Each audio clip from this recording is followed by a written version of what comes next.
Alain, propos d'un Normand. Passion et vice. L'homme est pris entre les passions et les vices, et souvent il n'évite les unes que pour tomber dans les autres. Je pensais à cette maxime générale en entendant quelqu'un excuser, non sans une apparence de raison, les propos tout à fait obscènes que tiennent souvent les étudiants dans leurs fêtes traditionnelles. Ce philosophe disait « Laissez donc, la tradition a souvent plus de clairvoyance que nous. L'homme a des désirs très violents, contre lesquels la raison ne peut pas grand-chose.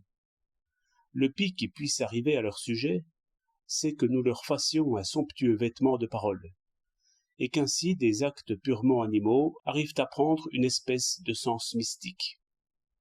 C'est cette hypocrisie intérieure qui nourrit les passions de l'amour si compliquées, si puissantes, si envahissantes. Il y a peut-être, alors, une espèce de sagesse à appeler les choses par leur nom, et à ne pas compromettre l'amitié, le dévouement et le culte du beau, en les associant à des actes d'où une espèce de férocité n'est jamais complètement bannie. Il disait assez vrai. La liberté des propos et le trait gaulois sont de bons remèdes aux sentiments. Il n'y a personne comme les pudiques pour mourir d'amour, et les plus chastes en parole et en pensée sont souvent ceux que l'amour conduit le plus loin. Seulement méfions-nous du remède. La liberté des propos n'empêche pas le plaisir d'être du plaisir. Elle conduit à y penser souvent et à le poursuivre sans honte. Or cela mène loin.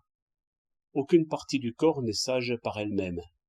L'estomac du gourmand mange plus qu'il ne peut tenir.